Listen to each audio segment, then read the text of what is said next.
if you listen to some quarters that are very concerned about the authoritarianism that is coming from the liberal Democrats The that is elites. out there, the elites, but Somehow also just Hollywood's in this too. Hollywood, the elites, the liberal Democrats, the MSNBC viewers, like these people, they're authoritarian. And how do they manifest this? Well, they criticize people who say things that may be racist, or they don't want to go see their movies or their TV shows, or,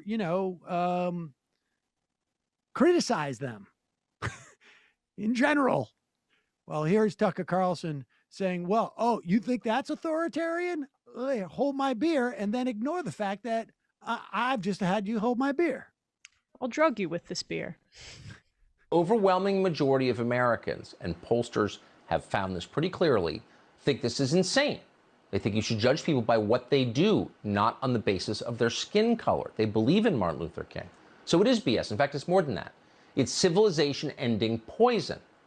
But it's everywhere. How widespread is it? Well, we can't really be sure until we finally get cameras in the classroom as we put them on the chests of police officers, until we finally get a civilian review board in every town in America to oversee the people teaching your children, forming their minds. And let's hope we get both of those very soon. But until we do, we can't know exactly how widespread this is. But there are indications. We know that these ideas, this poison, has made it all the way to expensive private schools in central Ohio. What? Okay, so here's the premise. There is anti-white mania that has gone crazy at this private school in Ohio. And therefore, to find out how deeply this anti-white mania has permeated our society, because you would think that anti-white mania, you'd be pretty aware of where it is, right? I mean, I'm white. And if there was an anti-Sam mania everywhere, I would be pretty aware of it.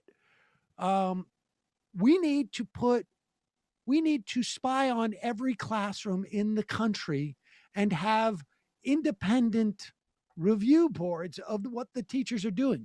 Sometimes they call them school committees. Sounds like big government. No, I don't know.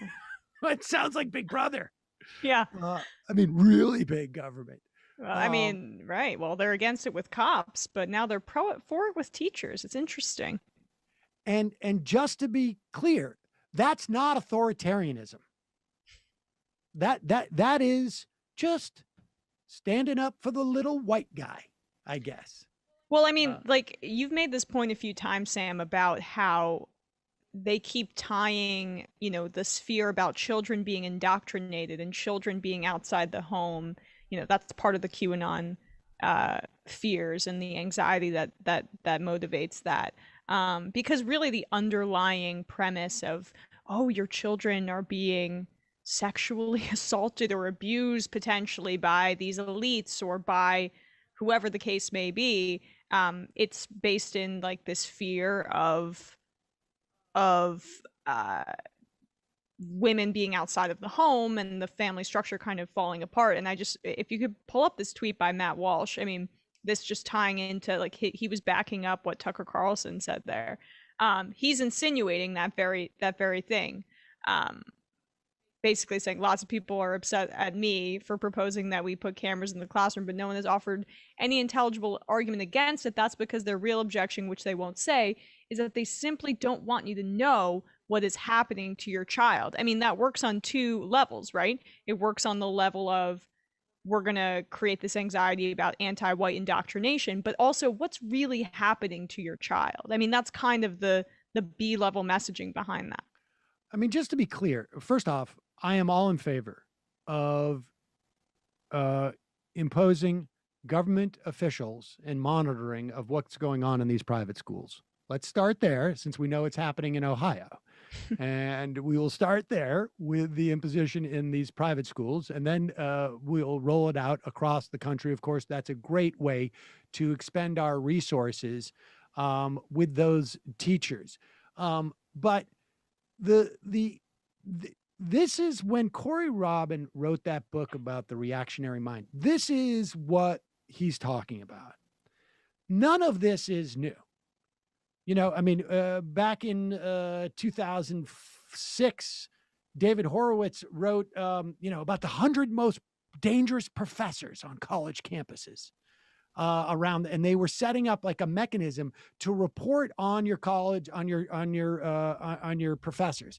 And then, what's his face is doing it for Turning Points USA. They're doing the same thing. This is all this is all the same. It's just that it's become even more explicitly racialized.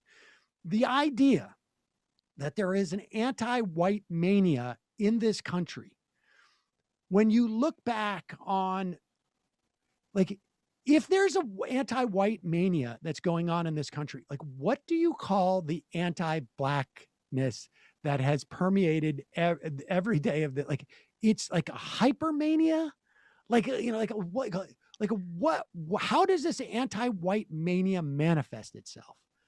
The idea that a race war. I mean, that's what he's trying to insinuate.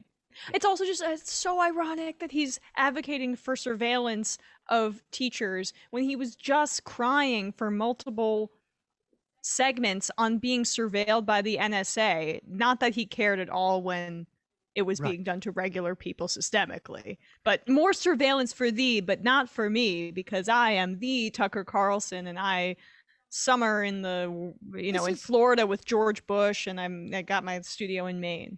I don't want this segment to turn into, but there are elements of people out there who look at Tucker Carlson, who this is literally him saying we need to impose some type of speech code on teachers. Yeah, it's reactionary ideological discipline, just like McCarthyism of Hollywood. Exactly. And to think about the people who go on and sort of praise Tucker Carlson and ostensibly are about free speech and are ostensibly about, not obscuring class, but in being anti-identity politics. I mean, the idea that you're going to get on TV and talk about anti-white mania, and that is the way that you don't deal with, I eschew identity politics, but I got to tell you, there's a secret race war that is taking place against white people in this country, and you've got to be aware of it. And I'm going to make it, it's going to dominate my coverage every single night. It's funny too, how like those same people who embrace whatever anti-elitism that Tucker espouses are just entirely silent on that. Like the crux and the fleshy like center of his show is all just that. But that's, it goes by the wayside when it fits people's cable news agendas. Folks, there's more of what you've just saw where that came from. That's if you hit the subscribe and like button. Thank you. Really, thank you.